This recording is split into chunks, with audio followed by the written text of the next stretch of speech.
one thing, as I said that in this video, what I'm going to do is I'll show you. This is the example that I have done in one of the classic reading session that I did. First, we will have a happy environment to learn any type of classic reading. And here, this one is particularly for a group and the age 8 to 10, like 13. And that, of course, that 13, this content will be different. This is more for the A1, A2 students. This is like I just created the space for young learners about the classic reading. Is like I give them a cool way to memorize, collect this knowledge like word and expressions, useful sentence, and I put them together. And in the class itself, we have quite a lot of game, which is we like enhance our memory of what we have learned, like learning point or the knowledge point from this session. For example, this one thing that's the kids really enjoy is like we use fun way to memorize a word. Like let's say the copper, right? Copper, you know, we know that's a metal. And paper. And paper, copper sounds like purple, similar, right? And what we did is I just told my kids, I said that, hey, there is another word quite similar to the copper, which is co-work. And co-work is we work together. And we come up with a really cool way to memorize these different words. It's like copper and paper, they work together, co-work. Okay, and copper destroyed the paper money. Yeah, I hope you. Some people found that it's really interesting. It's actually nowadays like looks like, especially in some Western country that we just use the cards or coins like Bitcoin. Some countries going to use the Bitcoin as an official currency, right? And this is a little bit above our sessions. But I'm just trying to say is when you're learning classic reading, if you feel it's really boring, just try some other ways to create the happy environment for you, just like when you learn, and you can be creative to learn some words, and at the same time you increased your vocabularies and another vocabulary. And another thing is like I just did show my the students about that the spelling, some spelling, because some of my students, they're from like European countries, and when they're writing, they always make this like what you heard, you just spell that way. It will be like a bargain. It ended up with bargain, but bargain is bargain. And we have a really cool joke about this. Is like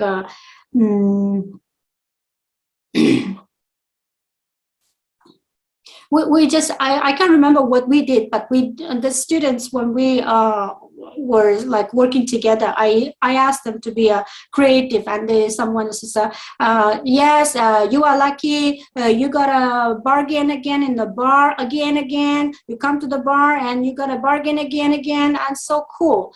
And it's a classic reading, it's ended up with like a creative fun learning.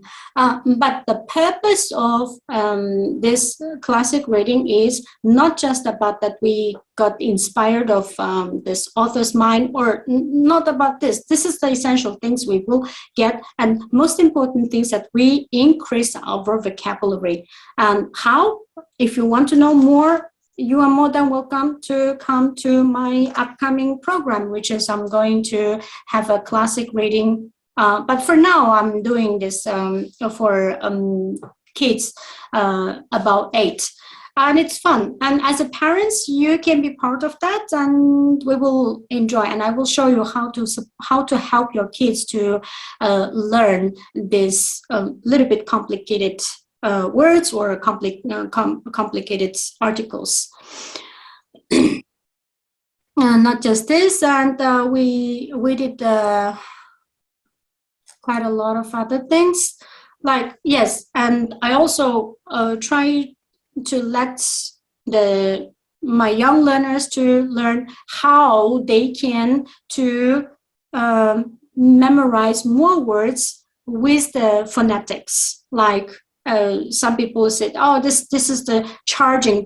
No, we're going to do some special game, let them to distinguish this charging, and this word is not charging, it's the grain.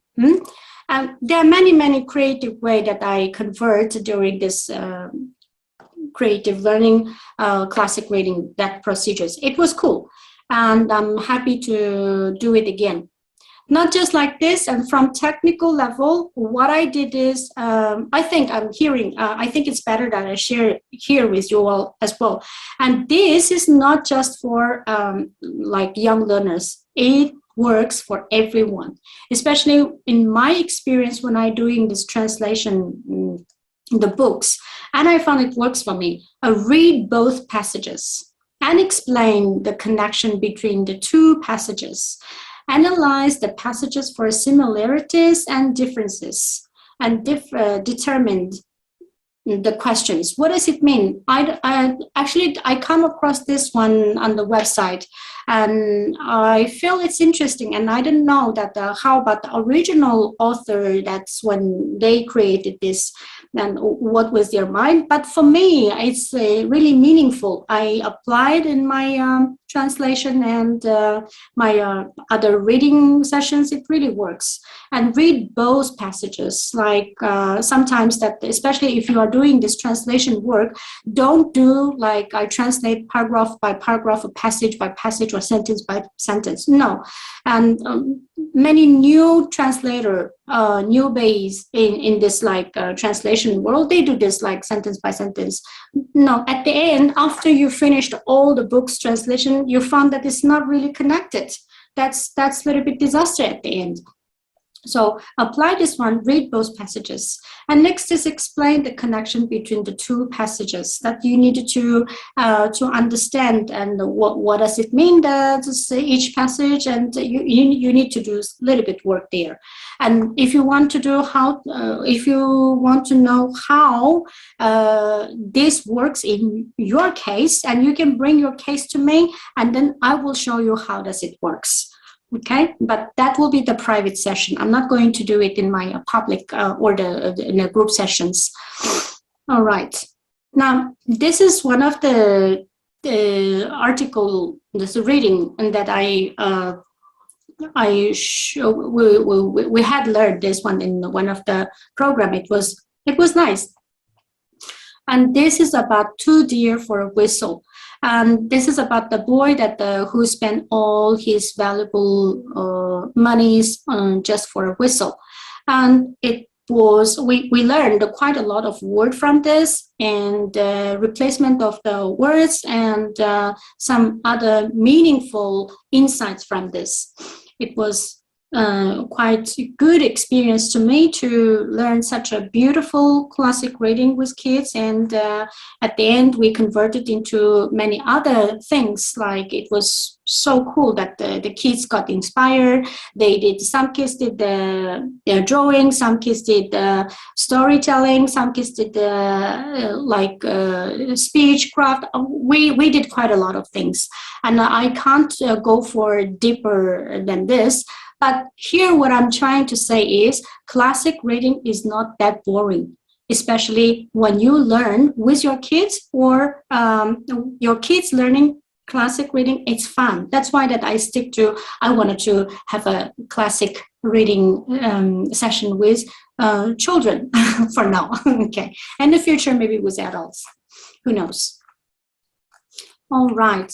And on top of that what I did in that one, I think you can, if you are the learning lover, like you like self-taught system, I would say that after you learn this sort of classic reading, you need to have some idea of that how does it look like in the exam itself, and you go and to do a little bit research and to come up with some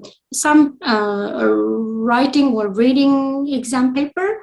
And if you don't know how to do that, again, you can come to me and I will try to figure out that how I can help. For sure, I can help you. And after this and what we did in the session, and I'm still using this approach, which is really good, that we have some like rating like exercise after we learned, just for that, to enhance your understanding. And especially for the young learners, if your kids were around the 8 years old, 9 years old, and she or he has been learning English for a while, and then she can read some books, that's the best time for you to let them time to bring them to me and to learn how to step into the classic reading and to learn how to answer the reading paper. And of course, that for some people, they said it's too early for my kids. I want to let my kids to play in the playground, not push her or him too early into the exam mode.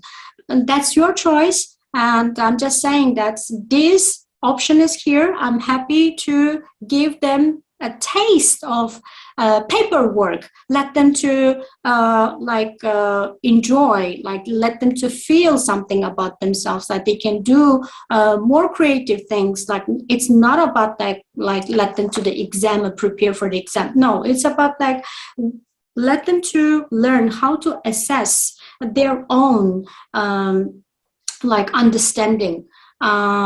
For this, the parents also can participate and help the kids to support them to have like assessment on their own, that if I understand correctly or not.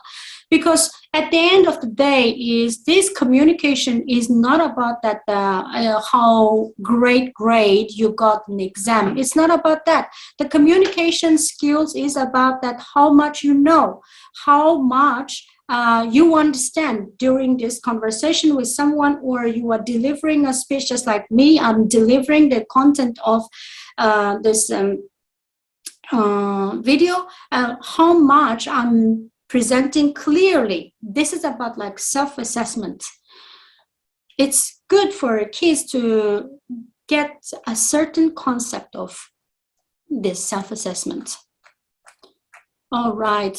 See, this is powerful creative learning. And in my classic reading campus, I call it camp, like reading camp. And in this reading camp, that we do quite a lot of creative things, and all the technique or the approach I've been using and I'm going to use is just from my background of like inner awakening journey. And here, how did I to grow my inner world, and that's my skills of learning new skills.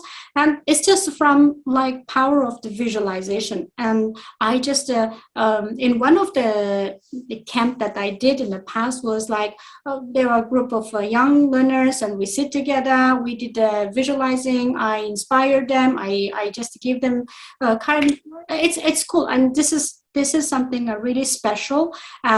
It works, and it will help the people who wants to live on the classic reading. When they read a story, for example, this story is about the boy that who paid quite a lot in their life just for a whistle. And this is the example that kids can like experience in them in the scenarios like that.